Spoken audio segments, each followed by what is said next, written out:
بمناسبة الرجويين كيقولوا ضربناكم في عيد ميلادكم في طنجة ب3. بغيت نفكركم في الديربي اللي شتت للراجا الشمل نهار عيد ميلادها المزور وخلاهم يبدلوا الجلد ديالهم من الساس حتى للراس.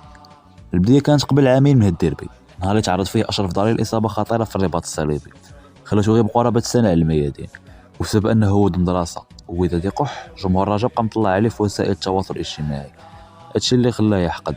ولكن أشرف ضرير خدم على راسو مزيان وترينا باش يرجع للميادين في أقرب وقت، وهادشي اللي وقع نيت مورا أيام قليلة على العودة ديالو جا الديربي البيضاوي بتاريخ 20 مارس 2021 التاريخ المزور كما قلت لك، ومع بدا الماتش ب5 دقائق ونجم سونطرا كورة تلقى لها العمل الله يذكرو بالخير براسو مارك البيت الاول.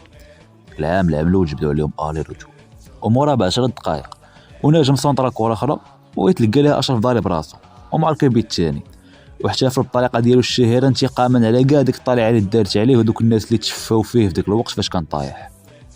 مورا الديربي الراجا ضرب الشتات حرفيا، جراو على جمال السلامي تقصاو من العصبه مع طونكيت السيرينكاري وهربت عليهم الوداد ب6 نقاط وخرجوا من سباق المنافسه على البطوله.